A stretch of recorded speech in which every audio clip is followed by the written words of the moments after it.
বিসমিল্লাহির রহমানির রহিম। প্রিয় শিক্ষার্থীবৃন্দ, অনলাইন ক্লাসে তোমাদেরকে স্বাগতম।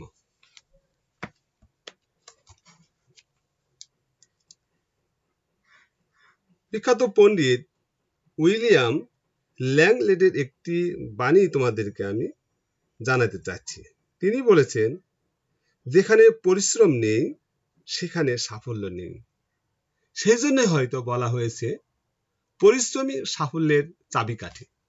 প্রিয় শিক্ষার্থীবৃন্দ, পরিশ্রম ছাড়া সাফল্য লাভ করা আর নিদ্রায় গিয়ে স্বপ্ন দেখা সাথে মিল রয়েছে।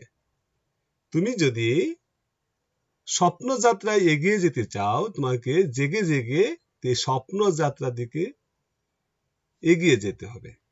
তুমি অলসতা, তুমি কর্মবিমুখতার মাধ্যমে কখনোই সাফল্য পেতে পারো না। এই কথাটি উইলিয়াম ল্যাংলেট বুঝাইতে চেয়েছেন। আমি আশা করি তা তোমাদের কাজে লাগবে। আমি এই বাণী দিয়ে আমি মোহাম্মদ উকিল উদ্দিন, সহকারী অধ্যাপক হিসাব বিজ্ঞান, Lions school and college Rangpur এর পক্ষ থেকে নবম ও দশম শ্রেণীর হিসাব বিজ্ঞান অধ্যায় ৬ জাবেদা। আজকে আমরা সাধারণ জাবেদা, তার ধারণা এবং প্রাসঙ্গিক বিষয় নিয়ে আমরা আলোচনা করব। তোমরা মনোযোগের সাথে আলোচনাগুলো অনুধাবন এবং বোঝার চেষ্টা করবে। আজকে আমাদের আলোচনা ৬ অধ্যায়ের সাধারণ জাবেদা। আমি আশা করি তোমরা সবাই প্রস্তুত আছো এবং আমাদের ক্লাসটার জন্য তোমরা মনোযোগের সাথে তা অনুশীলন করবে। আজকে আমাদের পাঠ হলো সাধারণ জাবেদার কিছু গুরুত্বপূর্ণ আলোচনা ও সাধারণ জাবেদার অনুশীলন।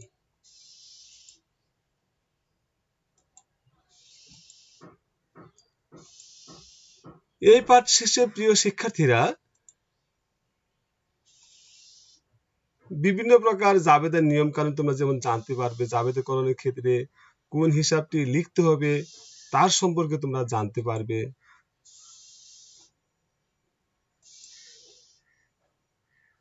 যেমন আজকে আমরা আলোচনা করব ক্রয় হিসাব এবং বিক্রয় হিসাব এর প্রাসঙ্গিক আলোচনা। আমরা হিসাব লিখতে গিয়ে আমরা কখন ক্রয় হিসাব লিখব, কখন বিক্রয় হিসাব লিখব, এই ক্ষেত্রে শিক্ষার্থীদের মধ্যে অনেক সময় একটি ভুল ভ্রান্তি পাওয়া যায়। যেমন আসবাবপত্র ক্রয়, সেখানে ক্রয় হিসাব লিখে থাকে, আবার যন্ত্রপাতি বিক্রয়, সেখানে বিক্রয় হিসাব লিখে থাকে। কারণ আসবাবপত্র ক্রয়, এখানে যেহেতু ক্রয় হিসাবটি থাকে, আবার যন্ত্রপাতি বিক্রয়, সেখানে যেহেতু বিক্রয় হিসাব থাকে, সেখানে তাদের অনুধাবন বা বোঝার ঘাটতির কারণে সঠিক হিসাব না লিখে ক্রয় হিসাব এবং বিক্রয় হিসাব লিখে। প্রিয় শিক্ষার্থীবৃন্দ, আমরা এই হিসাবগুলো কখন কিভাবে লিখবো এই বিষয়টি তোমাদের ধারণা দেওয়া প্রয়োজন।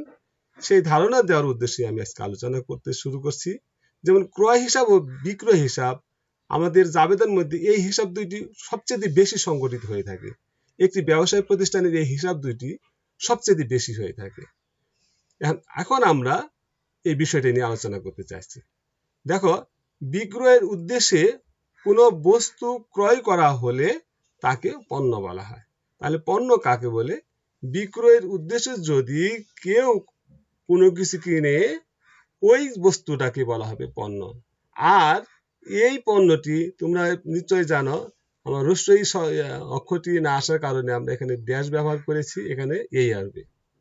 আর এই পণ্যটি ক্রয় করা হলে সেখানে আমাদেরকে ক্রয় হিসাব লিখতে হয়। আবার এই পণ্যটি বিক্রি করা হলে তখন আমাদেরকে বিক্রয় হিসাব লিখতে হয়। আবার তোমাদেরকে বলছি যে বিক্রয়ের উদ্দেশ্যে কোনো বস্তু ক্রয় করা হলে তাকে পণ্য বলা হয়। আর এই পণ্যটি যখন ক্রয় করা হয় সেখানে একমাত্র ক্রয় হিসাব লিখতে হবে। আবার এই পণ্যটি যখন বিক্রি করা হয় তখনই একমাত্র বিক্রয় হিসাব লিখতে হবে। অন্য কোথাও ক্রয় বা বিক্রয় লেখা যাবে না। দেখো, আমরা তোমাদেরকে বোঝানোর চেষ্টা করেছি। যেমন নিম্নলিখিত ক্ষেত্রে ক্রয় হিসাব লিখতে হয়। যেমন পণ্য যদি ক্রয় করো সেখানে ক্রয় লিখতে হবে, মাল ক্রয় করলে সেখানে ক্রয় লিখতে হবে, শুধু ক্রয় থাকলে সেখানেও ক্রয় লিখতে হবে, বিক্রয়ের উদ্দেশ্যে আসবাবপত্র ক্রয় বা কোনো বস্তু ক্রয় থাকলে সেখানেও ক্রয় লিখতে হবে, ইত্যাদি ক্ষেত্রে ক্রয় লিখতে হয়। এছাড়াও পণ্য উত্তোলন করলেও ক্রয় লিখতে হয়, বিজ্ঞাপন বাবদ পণ্য বিতরণ করলেও ক্রয় লিখতে হয়, আগুনে বা পানিতে বিনষ্ট পণ্য হলেও সেখানে ক্রয় লিখতে হয়, ক্রয়কৃত পণ্য অন্য কোনো কাজে যদি ব্যবহার করা হয় সেখানেও ক্রয় লিখতে হয়। আবার কোনো লেনদেনের পূর্বে যদি অন্য কোনো হিসাব থাকে সেক্ষেত্রে সাধারণত ক্রয় হিসাব না হয়ে অন্য হিসাব লিখতে হয়। যেমন আসবাবপত্র ক্রয়, এখানে দেখো ক্রয়ের আগে আসবাবপত্র আছে, এখানে ক্রয় লেখা যাবে না, আসবাবপত্র লিখতে হবে। যন্ত্রপাতি ক্রয়, ক্রয়ের আগে যন্ত্রপাতি আছে, এখানে ক্রয় লেখা যাবে না, যন্ত্রপাতি লিখতে হবে।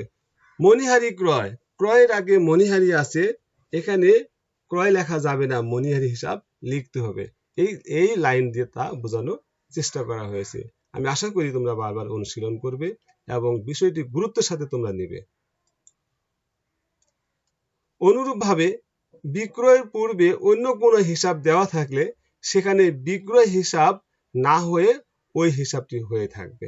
নিম্নে আমরা বিষয়গুলো আরো একটু আলোচনা করতে চাচ্ছি।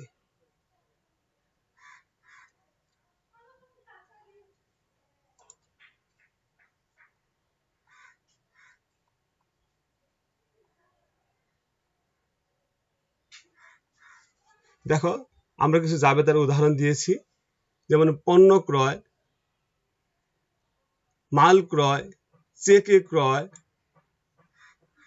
বিক্রয়ের উদ্দেশ্যে আসবাবপত্র ক্রয়, বিক্রয়ের উদ্দেশ্যে যন্ত্রপাতি ক্রয়, পণ্য উত্তোলন, ক্রয়কৃত পণ্য মণিহারি হিসাবে ব্যবহার, এই সমস্ত ক্ষেত্রে দেখো ক্রয় কিভাবে ব্যবহার হয়ে থাকে। দেখো এখানে তোমাদের আলোচনা করি, পণ্য ক্রয় 1000 টাকা, এখানে হবে ক্রয় হিসাব ডেবিট, নগদান হিসাব ক্রেডিট। মাল ক্রয় 1000 টাকা, এখানেও ক্রয় হবে ক্রয় হিসাব ডেবিট, নগদান হিসাব ক্রেডিট। চেকে ক্রয় 3000 টাকা, ক্রয় হিসাব ডেবিট, ব্যাংক হিসাব ক্রেডিট হবে। বিক্রয়ের উদ্দেশ্যে আসবাবপত্র ক্রয়, এখানেও হবে ক্রয় হিসাব ডেবিট, নগদান হিসাব ক্রেডিট। বিক্রয়ের উদ্দেশ্যে যন্ত্রপাতি ক্রয়, এখানেও হবে ক্রয় হিসাব ডেবিট, নগদান হিসাব ক্রেডিট। পণ্য উত্তোলন, এখানেও ক্রয় হিসাব আসবে কিন্তু অন্যভাবে, ওখানে উত্তোলন হিসাব ডেবিট হবে, ক্রয় হিসাব ক্রেডিট হবে। দেখো পণ্য থাকলে কিন্তু ক্রয় শব্দটি বা ক্রয় হিসাবটি চলে আসে। ক্রয়কৃত পণ্য মণিহারি হিসাবে যদি ব্যবহার হয় তাহলে মণিহারি হিসাব ডেবিট হবে, ক্রয় হিসাব ক্রেডিট হবে। প্রিয় শিক্ষার্থীবৃন্দ, ক্রয় যখন বাড়বে তখন ক্রয় হিসাবটি ডেবিট হবে, ক্রয়কৃত পণ্য যখন কমবে তখন ক্রয় হিসাবটি ক্রেডিট হবে। তারই একটি উদাহরণ দেখো, পণ্য উত্তোলন করা হলে ক্রয়কৃত পণ্য কমে যায়, সেখানেও হবে উত্তোলন হিসাব ডেবিট, ক্রয় হিসাব ক্রেডিট। ক্রয়কৃত পণ্যকে মণিহারি হিসাবে ব্যবহার করলে এখন ক্রয়কৃত পণ্য কমে যাবে, মণিহারি ব্যয়টা বেড়ে যাবে, সেই জন্য এখানে হবে মণিহারি হিসাব ডেবিট, ক্রয় হিসাব ক্রেডিট। বিষয়গুলো গুরুত্বের সাথে বুঝলে তোমরা অন্য যে কোনো জটিলতার ক্ষেত্রে তোমরা তার প্রয়োগ করাতে সক্ষম হবে।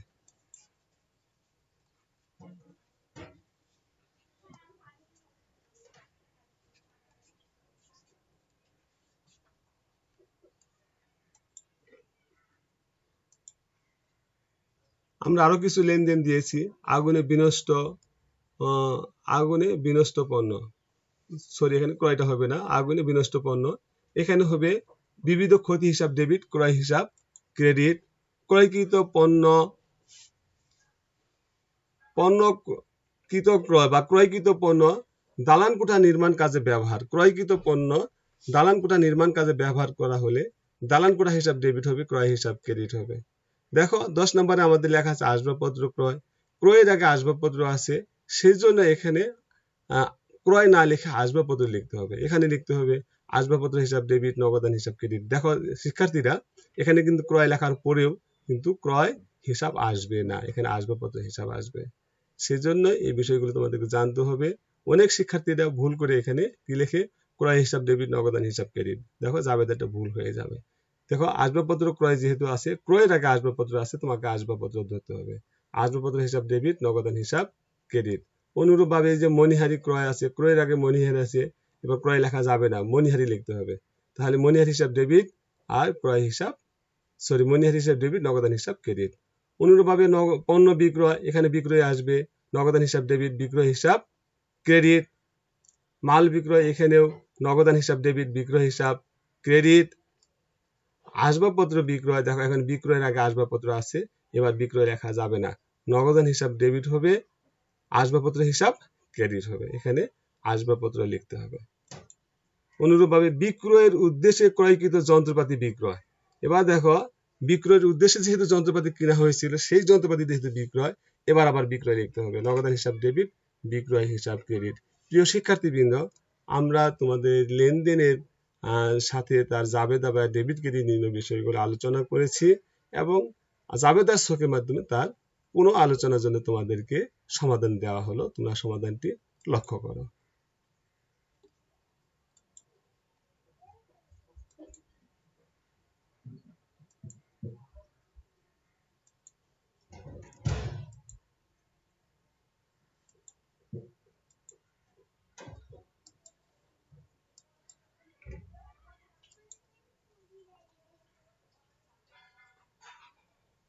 দেখো আমরা 1 নম্বরে লিখেছিলাম মাল ক্রয়, তাহলে ক্রয় হিসাব ডেবিট হবে, নগদান হিসাব ক্রেডিট হবে।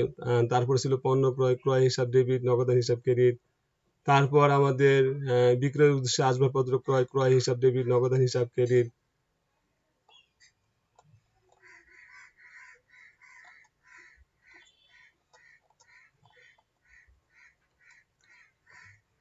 বিক্রয়ের উদ্দেশ্যে যন্ত্রপাতি ক্রয় 5 নম্বরে, সেখানেও ক্রয় হিসাব ডেবিট, নগদান হিসাব ক্রেডিট। 6 নম্বরে পণ্য উত্তোলন এবং 7 নম্বরে মণিহারি হিসাবে ব্যবহার। দেখো আমাদের সমাধানটা খেয়াল করে দেখো। প্রিয় শিক্ষার্থীবৃন্দ, তোমরা একটু জেনে রাখো যে স্লাইড যেহেতু পূর্বে চলে যায়, সেখান থেকে সমাধানটা একসাথে করা একটু সমস্যা হয়ে যায়, সেটা তোমরা একটু মিলাই নিবা। আর দেখো পণ্য উত্তোলন থাকলে উত্তোলন হিসাব ডেবিট হবে, ক্রয় হিসাব ক্রেডিট হবে। আর মণিহারি হিসাবে যখন পণ্য ব্যবহার করা হবে, মণিহারি হিসাব ডেবিট হবে, ক্রয় হিসাব ক্রেডিট হবে। তাহলে এই লেনদেনগুলোর সাথে তোমরা জাবেদাগুলো তোমরা মিলাই দেখবা এবং তোমরা প্রশ্নগুলো খাতায় লিখে নিবা এবং সমাধানের সাথে খাতার প্রশ্নের সাথে সমাধানটা মিলাই নিলে তোমাদের জন্য আরো সুবিধা হবে।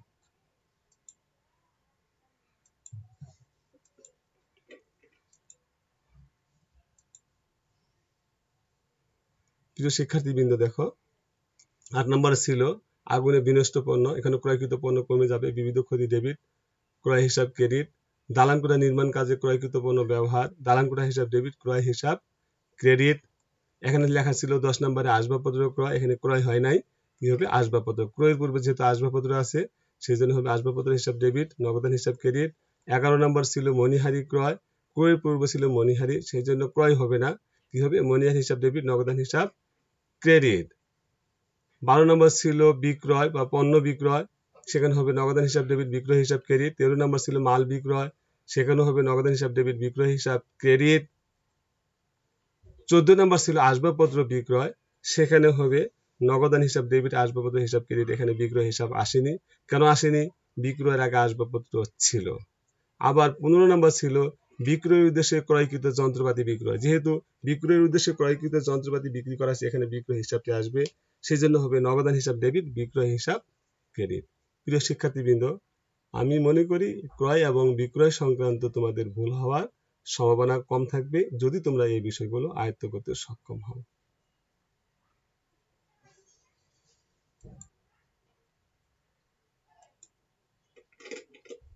আজকের আলোচনা শেষে পণ্য কাকে বলে বলতে পারবে, আশা করি ক্রয় কাকে বলে বলতে পারবে, বিক্রয় কাকে বলে সেটা বলতে পারবে এবং আলোচনাগুলো তোমরা আয়ত্ত করার জন্য অনুশীলন করবে।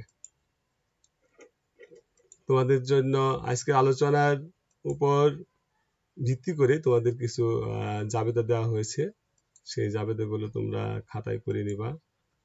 দেখো পণ্য ক্রয় 7,000 টাকা, মাল ক্রয় 5,000 টাকা, আসবাবপত্র ক্রয় 3,000 টাকা, মণিহারি ক্রয় 2,000 টাকা, পণ্য বিক্রয় 1,000 টাকা, মাল বিক্রয় 4,000 টাকা, আসবাবপত্র বিক্রয় 2,000 টাকা। এই লেনদেনগুলো তোমরা জাবেদা করে নিয়ে আসবে ইনশাআল্লাহ।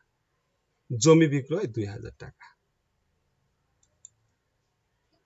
প্রিয় শিক্ষার্থীবৃন্দ, আজকের এই ক্লাসটি উপভোগ করার জন্য আমি তোমাদের সবাইকে ধন্যবাদ জানাই এবং আশা করি ক্লাসটি তোমরা যথাযথভাবে গ্রহণ করেছ এবং এই ক্লাস থেকে পণ্য ক্রয় এবং পণ্য বিক্রয় সংক্রান্ত যে কোনো লেনদেন তোমরা জাবেদা করতে সক্ষম হবে এবং কখন ক্রয় লিখতে হয়, কখন বিক্রয় লিখতে হয়, কখন পণ্য লিখতে হয়, এই বিষয়গুলো তোমরা পারবে।